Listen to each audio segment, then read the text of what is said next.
Welcome to the first episode of Season 2 of the Brock of the Buzzer podcast. Before I get started, a few notes. First and foremost, prayers to everybody being affected by Hurricane Ian that is on its way towards Florida and along the East Coast. Stay safe, everyone, and hope you guys all stay strong through this very difficult time. Secondly, what will I be covering in Season 2 of the Brock of the Buzzer podcast? First, Formula One as a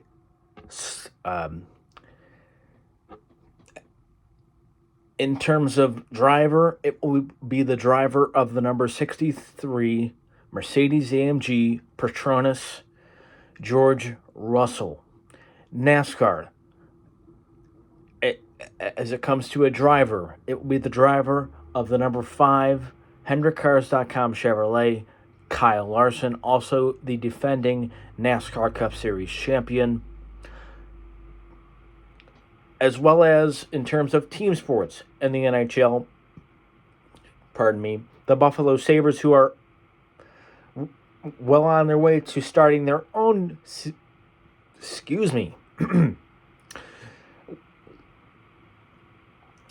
I lost my train of thought for a second, so give me a second here. This is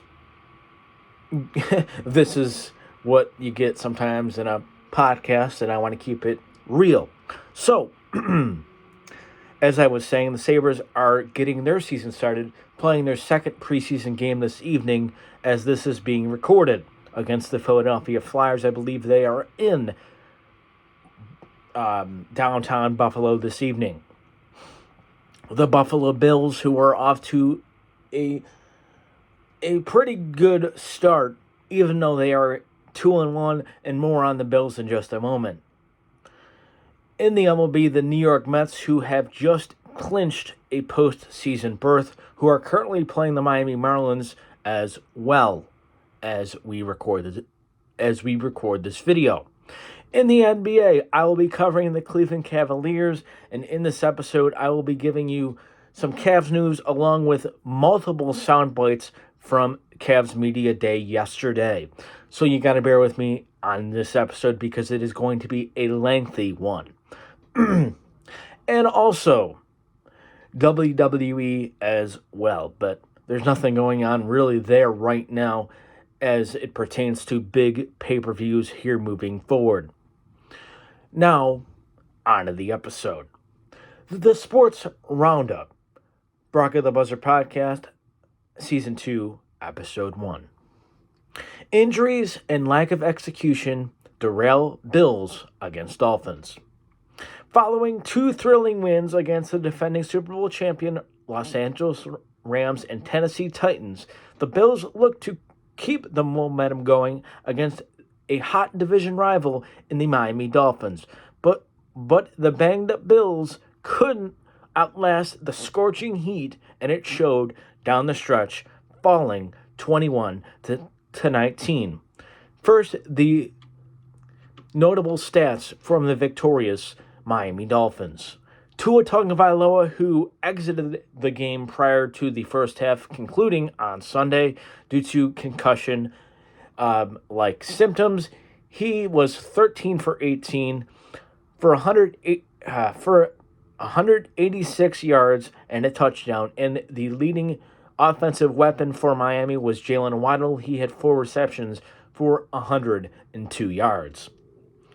For the Buffalo Bills, Josh Allen went 42 for 63, 447 total yards, and 2 touchdowns. Devin Singletary was the leading Bills receiver on this day. He had 9 receptions for 78 yards and a touchdown. The lack of health played a huge factor. The Bills playing without 5 starters going into this game.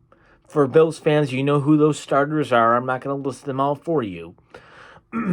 Coming off a short week, as well as dealing with multiple players such as wide receiver Stephon Diggs, tight end Dawson Knox, and offensive lineman Spencer Brown all missing game action due to heat-related injuries, along with losing more due to natural injury, such as rookie cornerback Christian Benford, who sustained a broken hand and will miss the next 2 weeks.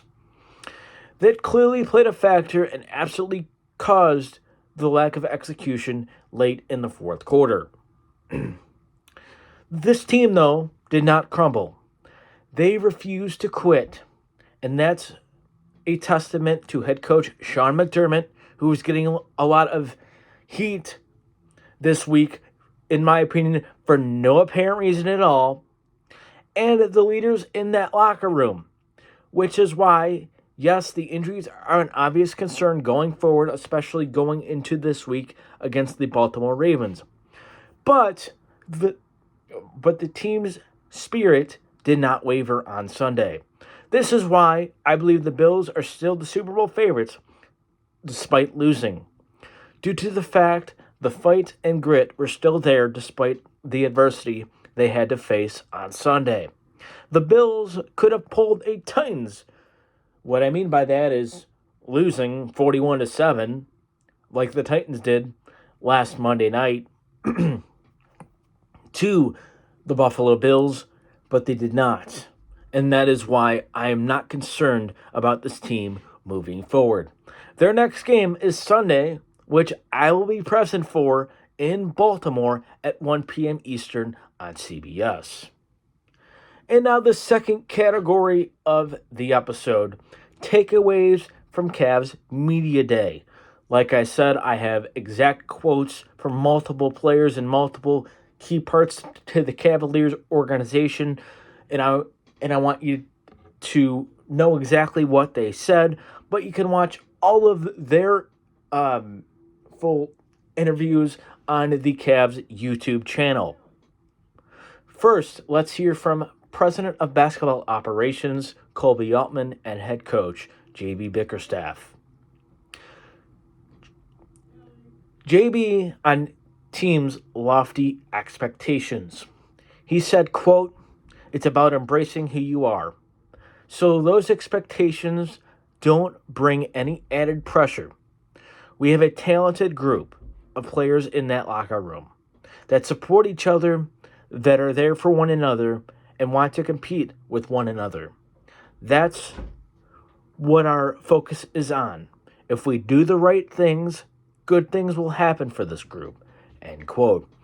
And essentially, from that quote, what I take from that is, don't expect a different Cavs team, despite adding Donovan Mitchell, Robin Lopez, bringing back Ricky Rubio, who you'll hear from in this segment of the episode, Raul Neto, but also maintaining their young core group that includes Darius Garland, Evan Mobley, and Jared Allen. And that really doesn't surprise me when it comes to J.B. Bickerstaff.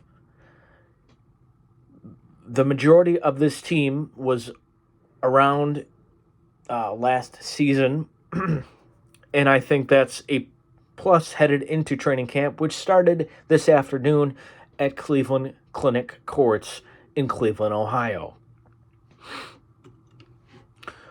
Both, meaning both Colby Altman and J.B. Bickerstaff's reaction to the trade for the aforementioned Donovan Mitchell. First, we're going to hear from Colby Altman. He said, quote, "We're super excited to add a player of that caliber to this mix. I think Coach, meaning JB, has done such a remarkable job growing a culture here, a destination here.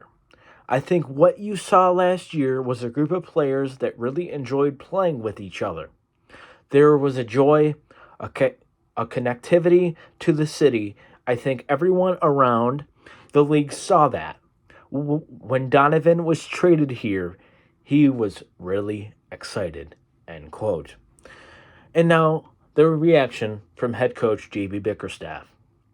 Quote, "From a basketball standpoint, It's obvious what he brings to the table.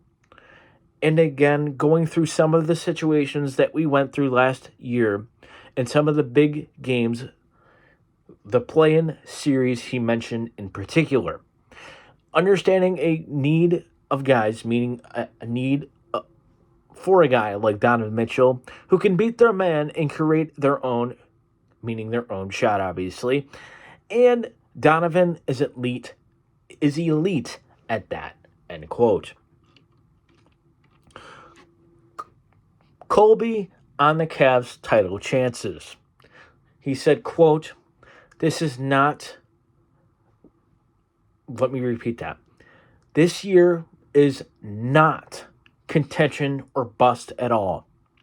We're still a very young group, and we're gaining experience. I think we played 84 games last year.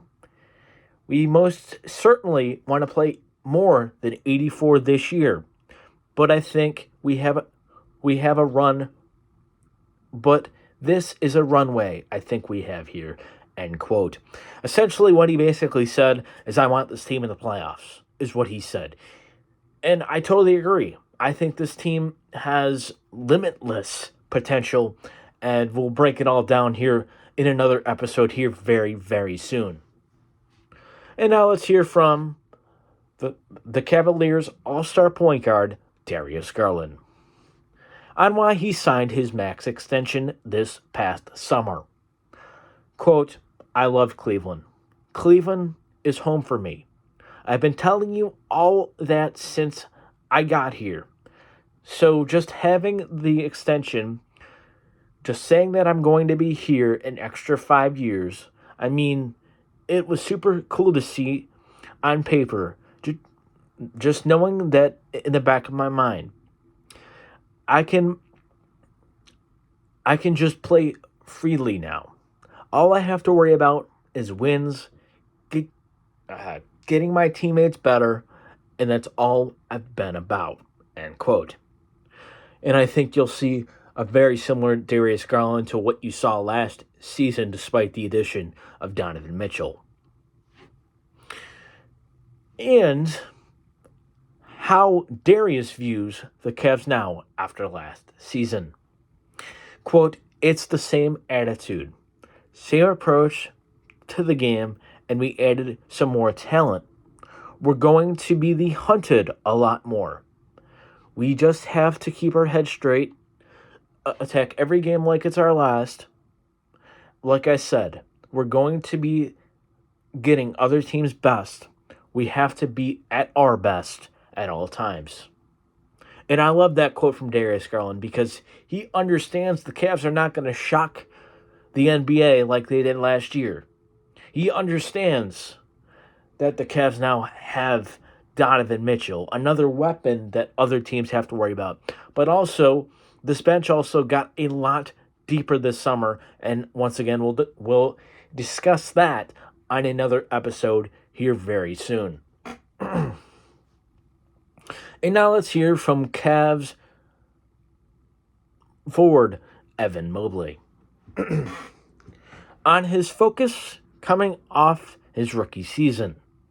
Quote, "Really just trying to get bigger, stronger, maintain my health throughout the year, as well as really working on my outside shooting, my pull-up shot, and getting the rebound and pushing it off the break," end quote. If you see all of those things, plus a healthy Evan Mobley this summer, look out, NBA, because Evan Mobley is coming for your heads, okay? If we see that from Evan Mobley this summer, the Cavs are going to be very, very scary. A scary team that could contend for a top seed in the Eastern Conference. And here is Mobley's reaction to the Mitchell trade, which I think is hilarious. He said, quote, "I was in the gym working out and some random personally..." Let me start over. Quote, I'm already laughing, that's why. I was in the gym working out and some random person just randomly screamed, we got Donovan Mitchell. And I was like, what? I was excited when it happened. I think it's going to be a great year, end quote. And now let's hear from Cavs All-Star center, Jared Allen. Allen on Evan Mobley's growth. Quote, every time I have to guard him, it seems like he scores. His offensive game is improving still from what it was last year.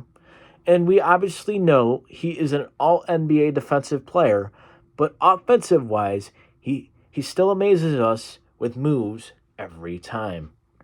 End quote. Jared Allen's view on whether the Donovan Mitchell trade will work in Cleveland. He said, quote, from what I already know about Donovan, they were in the same draft class with one another. His character. He's a high character guy and knowing how he goes about his business. He's willing to help the team win. He's not going to try to carry the team by himself. He's going to try to find areas that he can fit in to help us win. And no matter what, I think Donovan Mitchell has to do that for this Cavs team to be successful. Why? Because this team had a clear identity last year. It was winning games on the defensive end of the floor. Yes, they lacked the second scoring punch, but now they have that in Donovan Mitchell. What Donovan Mitchell's, biggest adjustment will be is how he is going to fit in defensively, which he has been prodded for, meaning talked badly about for the last several seasons, even with a teammate like Rudy Gobert. But the difference is in Cleveland, he's got two of those, not just one, which I think will benefit him greatly as we go into the season. And here's a few good quotes from, I believe, the Cavs' sixth man, a guy who can, in my opinion, have a real shot of winning this award, or the sixth man award this year, Caris LeVert. Caris LeVert on his mindset going into camp. Quote, I'm feeling good. I'm excited going into the season. At the beginning, building a foundation with the team, with the guys, and I feel good. And I'm ready to go. End quote.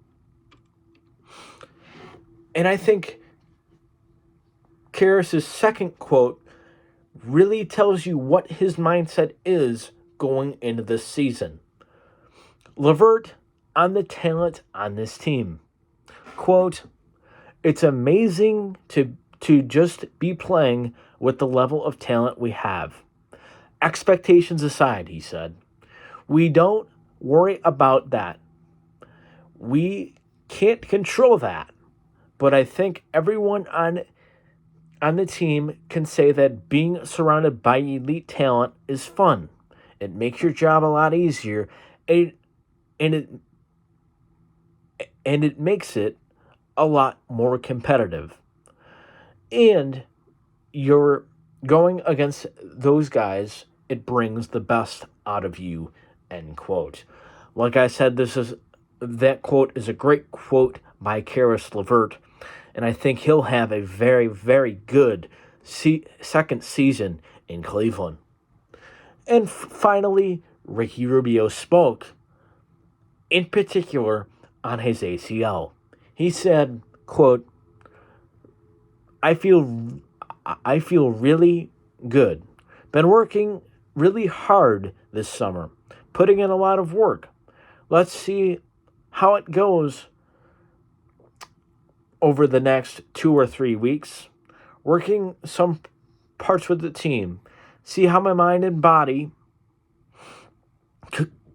connect together to really go out there and play again, end quote. Speaking of an update on Ricky Rubio, here is one from ESPN's Brian Windhorst.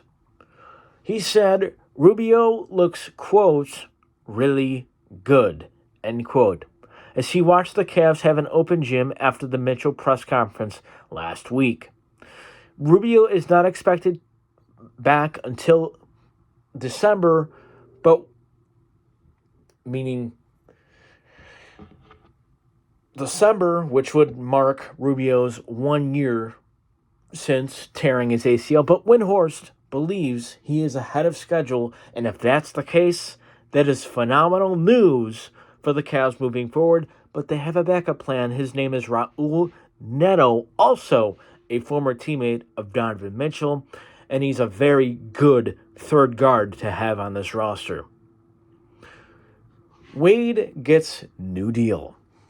This past weekend, the Cavs signed forward Dean Wade to a 3-year, $18.5 million extension.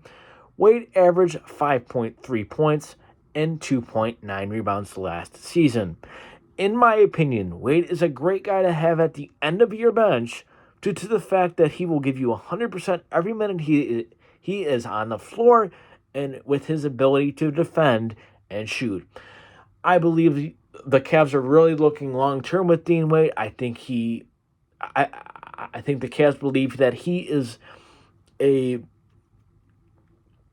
good piece to have long-term, and I would have to agree based on what I saw from Dean last season.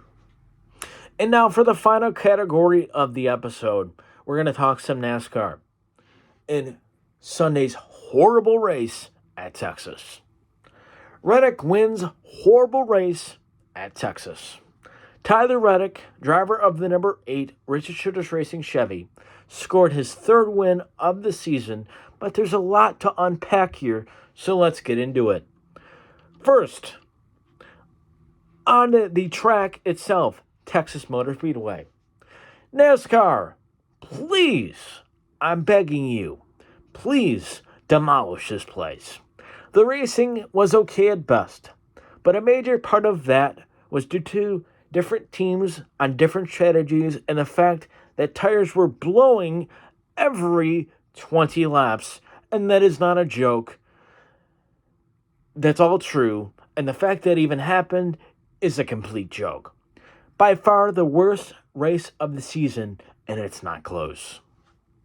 But we did have some fire post-race. Hamlin versus Byron. This all began in the 3rd stage of the race where Denny Hamlin, 3-time Daytona 500 winner, clearly crowded William Byron, Hendrick Motorsports teammate of ours over on the 5 crew, into the turn 2 wall. Then, under the next caution, Byron clearly, intentionally, I love William, but you can just tell if you watch the onboard, and the onboard is on YouTube if you want to look that up, dumped Hamlin. And as Byron would say after the incident, quote, I'm not taking his shit, end quote. Which, in one aspect, I'm proud of the often soft-spoken Byron for taking a stand and sending a clear message that he won't allow others to push him around. But where he crossed the line is that he wrecked him under caution, which is a no-no in NASCAR, and for that, I would expect a stiff penalty coming his way. As a matter of fact, it did this afternoon when NASCAR docked Byron 25 driver points and 25 owner points, also fining Byron $50,000. The team he drives for, Hendrick Motorsports, just announced on Twitter that they will, quote, appeal the penalty issued by NASCAR, end quote. Recapping Larson's Day, the final category of the episode, and that's a promise. The 5 car of the 5 car of the 2021 champion was clearly the best car along with Reddick. Due to the fact that Larson did win a stage, which is huge, especially in this current NASCAR playoff format, and when he was in traffic, he would fly through the field. With that being said, that was the worst I've seen the 5 pit crew perform all season long. Slow stop after slow stop kept the 5 team from gaining track position, which was king Sunday, and also cost them a shot at the win. As a result, Larson finished 9th Sunday night. The team must clean this up going forward if they want to win a second consecutive title. Their next race is one of the majority of fans' favorites. It's not one of mine because drivers can get seriously injured, but that's here nor there. Their next race is Sunday at Talladega Superspeedway, barring rain, of course, because obviously Hurricane Ian could work its way or continue to work its way up the East Coast, which I hope is not the case. But the race is set to take place on Sunday at 2:30 p.m. Eastern on NBC. And that'll do it for today's episode. Hope you all really enjoyed. I apologize for the long episode, but please like the video, share the video, and subscribe. And finally, you can find all of my social media links in a Linktree link below. Again, for those of you fighting against Hurricane Ian, stay safe. We're all thinking about you here in the United States. And stay strong. And we're all here for you. So, so that's on everyone's mind right now. And I'll see you all on the next episode of the Bark of the Buzzer podcast. Hope you all enjoyed. See you all very, very soon.